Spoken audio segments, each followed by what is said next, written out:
Hello everyone সকলোকে Assamese recipe চেনেলটোলৈ স্বাগতম জনাইছো। আজি মই এটা কাৰি ৰেচিপি লৈ আহিছো। ৰেচিপিটো হৈছে কৰ্ন উইথ পনীৰ। আহকচোন কি কি লাগিলে চাও। পনীৰ 50 গ্ৰাম, এপোৱা গাখীৰ, পিয়াজ এটা, মই ডাঙৰ পিয়াজ এটা লৈছো, 6 ফুটামান নহৰু, এটুকুৰা আদা, তেজপাত দুটা, গুমধানৰ গুটি এনেদৰে মই উলিয়াই লৈছো মাকৈ গুটিখিনি, ধনিয়া গুৰি ইয়াত মই 1.5 চামুচ ব্যৱহাৰ কৰিছো, জিৰা গুৰি 1 চামুচ, গৰম মছলা 1 চামুচ, নিমখ সোৱাদ অনুসৰি, কেঁচা জলকীয়া দুটা। ৰেচিপিটো বনাবলৈ আমাক এইখিনি সামগ্ৰী লাগিব। প্ৰথমতে পিয়াজটো এনেধৰণে কাটি ল'ব। মই ডাঙৰ পিয়াজ লৈছো, আপোনালোকে মিডিয়াম সাইজৰ পিয়াজ ললে দুটা ব্যৱহাৰ কৰিব।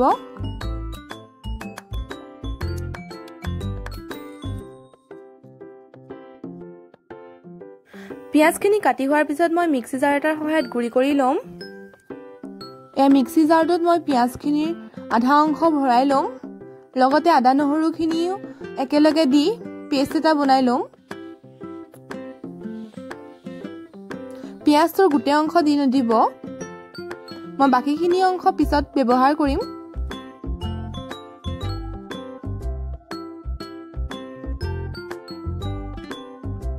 এইটো আদা নহৰু আৰু পিয়াজৰ পেষ্ট। এতিয়া এখন পেন গৰম কৰিছো। পেনখন গৰম হোৱাত মই 5 চামুচ মান অলিভ অইল দিছো। আপোনালোকে মিঠাতেলো ব্যৱহাৰ কৰিব পাৰে। তেলখিনি গৰম হোৱাত মই বাকি থকা পিয়াজৰ অংশখিনি দি ভাজি লৈছো। পিয়াজখিনি ৰঙচুৱা হোৱালৈকে ভাজিব।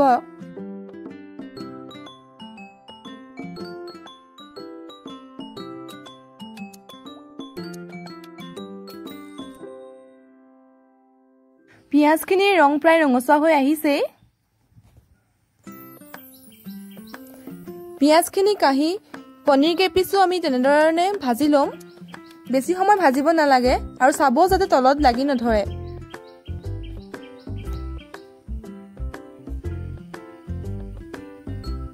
পনীৰখিনিও আমাৰ ভাজি হৈছে। এতিয়া আকৌ পেনখন গৰম কৰিম।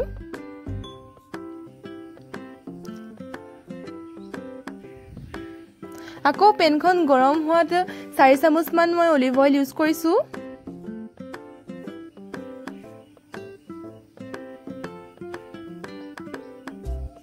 এতিয়া গৰম তেলখিনিত মই অথনি বনাই লোৱা পেষ্টখিনি পিয়াজ আদা নহৰুৰ দি ভাজি ল'ম। ভাজি থাকোতে আপোনালোকে চাব যাতে তলত লাগি নধৰে, এনেধৰণে লৰাই থাকিব। অকণ ভজাৰ পিছতে মাকৈ গুটি কেইটা ঢালি দিব আৰু ভাজিব অকণ সময়। চাব যাতে তলত লাগি নধৰে। এতিয়া মই গাখীৰখিনি আধা অংশ পেনখনত দি দিম আৰু মাকৈ গুটি কেইটা সিজিবলৈ দিম। পেনখনৰ তলত যাতে লাগি নধৰে তাৰ বাবে মই গেছটোৰ ফ্লেমটো ল' কৰি ৰাখিছো। এয়া গাখীৰখিনি প্ৰায় উতল আহিছে আমাৰ। মাকৈ গুটি কেইটা সোনকালে সিজিবৰ বাবে মই ঢাকোন এখন এনেদৰে মাৰি দিছো। অলপ সময় পিছত এনেদৰে ঢাকোনখন গুচাই চাব। এয়া দেখিছে আমাৰ প্ৰায় মাকৈ গুটিখিনি সিজি উঠিছেই।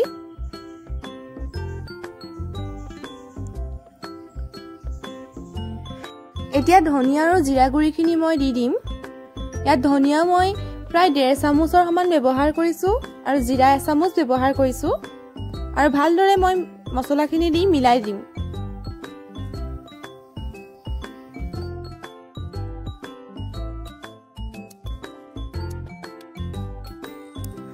মছলাখিনি মিলোৱাৰ পিছত মই আকৌ উতলিবৰ বাবে ঢাকোনখন মাৰি দিম।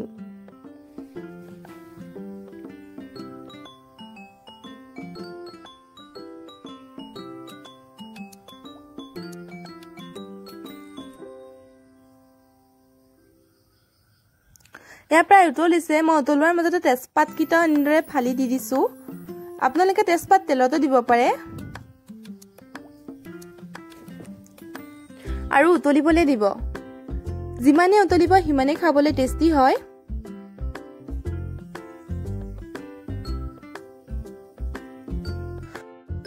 উতল অহাৰ পিছত বাকি থকা গাখীৰখিনি মই ঢালি দিছো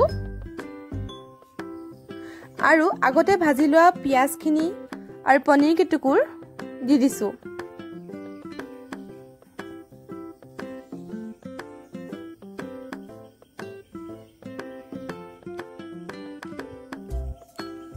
একেবাৰে শেষত মই গৰম মছলা এচামুচ ব্যৱহাৰ কৰিছো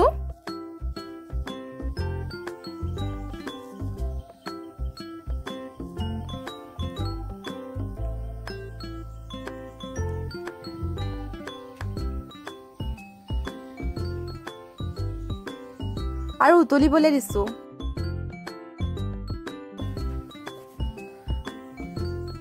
উতল অহাৰ পিছত একেবাৰে শেষত মই সোৱাদ অনুসৰি নিমখ দিছো ইয়াত মই প্ৰায় 1.5 চামুচ মান নিমখ ব্যৱহাৰ কৰিছো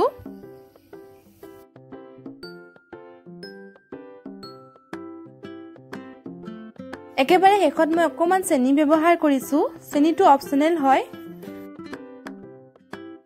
চেনিটোৱে এটা বিশেষ টেষ্ট দিয়ে ৰেচিপিটো প্ৰায় আমাৰ হৈ উঠিছেই আপোনালোকে এই ৰেচিপিটো ট্ৰাই কৰি চাবচোন খাবলৈ বহুত টেষ্টি হয় আৰু খাই কেনেকুৱা পালে মোক কমেন্টত জনাবলৈ নাপাহৰিব ধন্যবাদ